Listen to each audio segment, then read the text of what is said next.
आज अध्ययन कर रहे हैं कक्षा 7 की पाठ्य पुस्तक सामाजिक विज्ञान हमारा पर्यावरण से अध्याय 3 हमारी बदलती पृथ्वी के अंतर्गत भाग 4 में चर्चा करेंगे समुद्री तरंग के कार्य। गत वीडियो आप निरंतर देख रहे हैं, मज़ा आ रहा है ना। और उसी के अंतर्गत आज चर्चा करेंगे कुछ और नए मुख्य स्थलाकृतियाँ जो किससे बनने वाली हैं, समुद्र से, तरंगों से बनने वाली हैं। समुद्र में क्या चलती हैं, तरंगें या कह सकते हैं लहरें, उन्हीं के बारे में चर्चा करेंगे। तो तैयार हो जाइए, कॉपी पेंसिल लेकर शुरू करते हैं। ये देखिए, ये प्यारे बच्चों, ये क्या है, लहलहाता समुद्र। देखा है कभी? चलो नहीं देखा है तो बता देते हैं। भारत के पूर्व तट और पश्चिम तट और दक्षिणी तट पे क्या है, समुद्री समुद्र है। देखिए,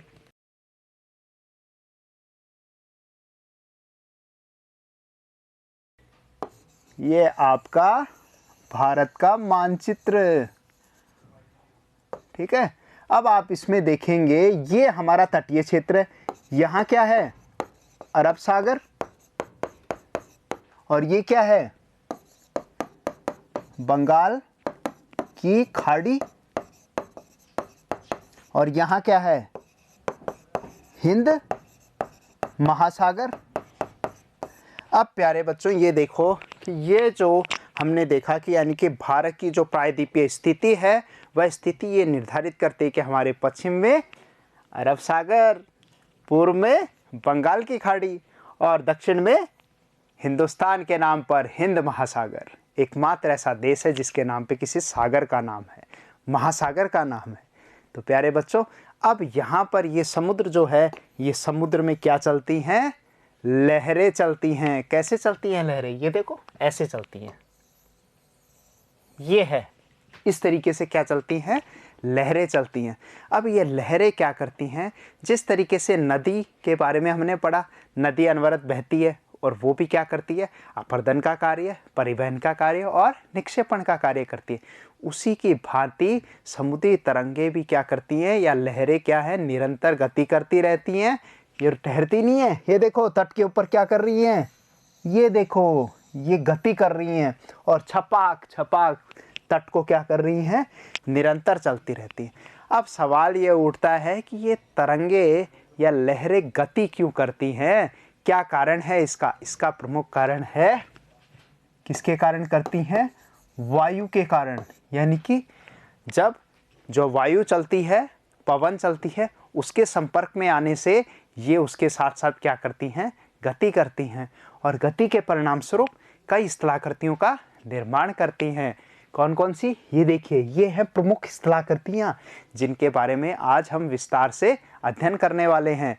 क्या क्या बनेंगे, देखिए, समुद्री गुफा बनेगी, मेहराब बनेंगे और स्टेक बनेंगे, भृगु बनेंगे, पुलीन बनेंगे और टम्बोला बनेंगे, और लेगून झीलों के बारे में पढ़ेंगे। देखिए आगे, सबसे पहले तो सवाल, समुद्री तरंग के कार्यों से क्या बनता है? आपका उत्तर रहेगा तटीय स्थलाकृतियाँ बनती हैं। कहाँ बनती है? समुद्र के तट के पास बनती हैं। क्या क्या लिखोगे इसमें? समुद्री तरंग के अपर्दन और निक्षेपण के परिणाम स्वरूप जो आकृतियाँ बनती हैं उन्हें क्या कहते हैं? तटीय स्थलाकृतियाँ कहते हैं। ये देखिए, ये समुद्र का तट और कितना मनोरम दृश्य है, और ये विभिन्न स्थलाकृतियाँ, स्थलाकृतियाँ मतलब भूदृश्य, लैंडफॉर्म्स कहते हैं। यानी कि स्थल पर विभिन्न आकृतियाँ बन गई हैं, नवीन आकृतियाँ बनी हैं, जो किसने बनाई हैं? समुद्र की लहरों ने बनाई हैं। तो इसी में अगला देखते हैं। सबसे पहले हम अध्ययन कर रहे हैं समुद्री गुफा के बारे में। तो प्यारे बच्चों, ये क्या है? ये अपर्दन से होने वाली स्थलाकृति है। क्या है इसके अंतर्गत? आप ये देख रहे हैं, ये चित्र, विभिन्न जब लहरें तट से जब टकराती हैं और टकराने से क्या करती हैं, धीरे धीरे उसमें क्या कर देती हैं, महीन छिद्र कर देती हैं, छेद कर देती हैं। और ये छेद क्या हैं, धीरे धीरे बड़े होते जाते हैं, और ये जब बड़े हो जाते हैं तो ये क्या बन जाते हैं, ये बन जाती हैं, देखिए, गुफाएं बन जाती हैं। क्या बन गई? गुफाएं। ये देखिए, ये सभी गुफाएं बन गई हैं। ये निरंतर समुद्री जल आ रहा है, तट पे चोट लगा रहा है थपाथप, और इससे ये दरारें बड़ी हो जाती हैं। और फिर अब ये देखिए, ये गुफा के अंदर का नज़ारा देखिए। जब गुफा के अंदर ये देखिए कोई व्यक्ति पर्यटक खड़ा है और वो देखिए इस तरीके से बन गई ना गुफा, तो क्या लिखोगे परिभाषा में, नोट करो। जब समुद्री तरंगे लगातार सैलों से टकराती रहती हैं जिससे दरार विकसित हो जाती है। क्या कहा था, छोटे छोटे छिद्र, और छिद्र फिर क्या बन जाते हैं, दरार। समय के साथ ये बड़ी और चौड़ी हो जाती हैं और उससे क्या बनता है, समुद्री गुफा बनती है, सी केव्स कहते हैं।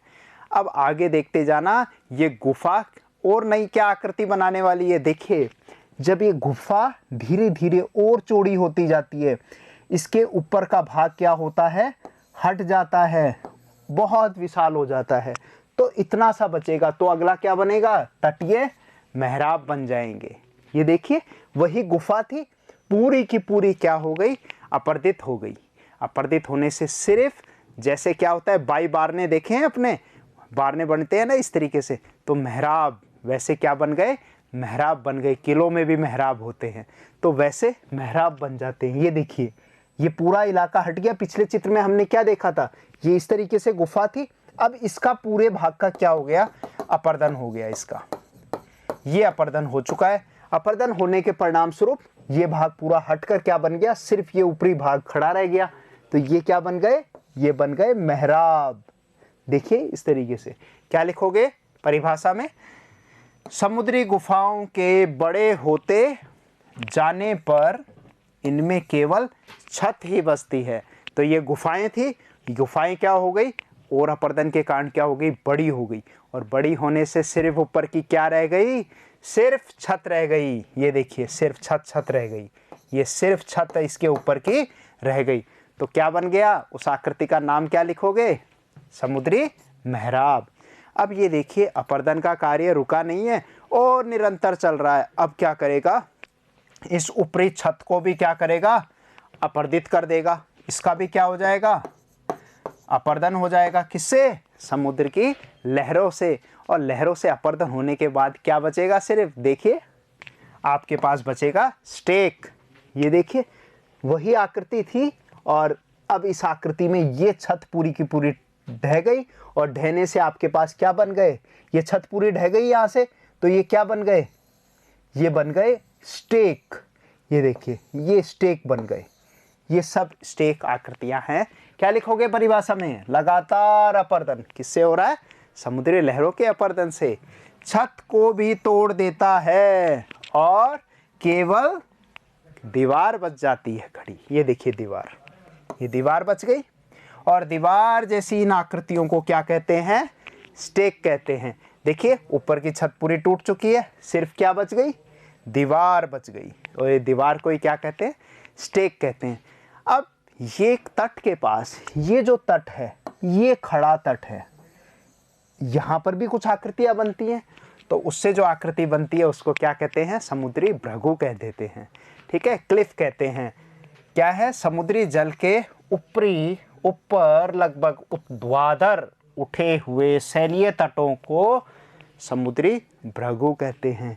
ये देखिए ऊर्ध्वाधर सीधे खड़े हैं तट पर, कैसे खड़े हैं, बिल्कुल सीधे और लंबे भाग को घेरे हुए हैं। ये समुद्र के किनारे इस तरीके के स्थलाकृतियाँ निरंतर बनती रहती हैं, बरसों से बन रही हैं।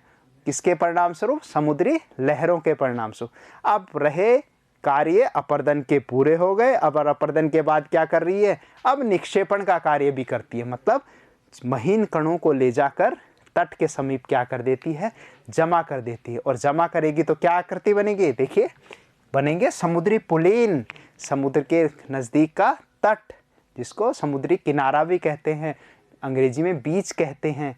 तो वहाँ पर हम घूमने जाते हैं शाम के समय, पर्यटक स्थलों पे गोवा जाते हैं, चेन्नई जाते हैं, बड़ा प्रसिद्ध है वहाँ चेन्नई का तट।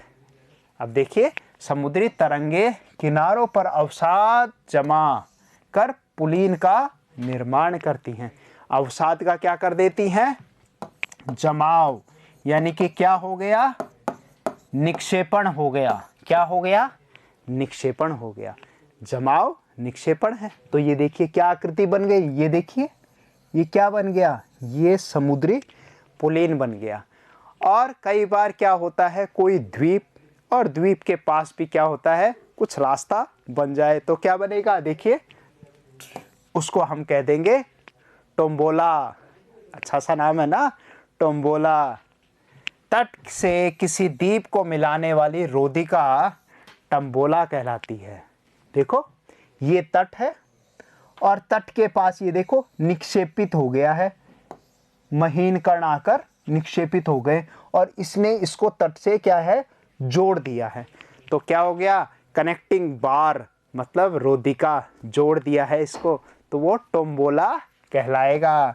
अगला देखते हैं, लैगून झील।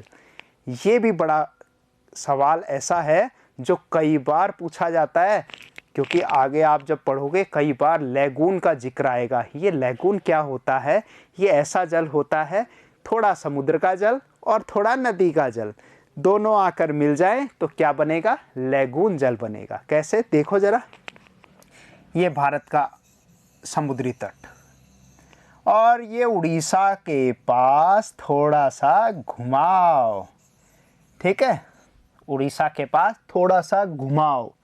तो यहाँ पर क्या है, आपकी कौन सी झील है, चिल्का झील है, बड़ी प्रसिद्ध है चिल्का झील।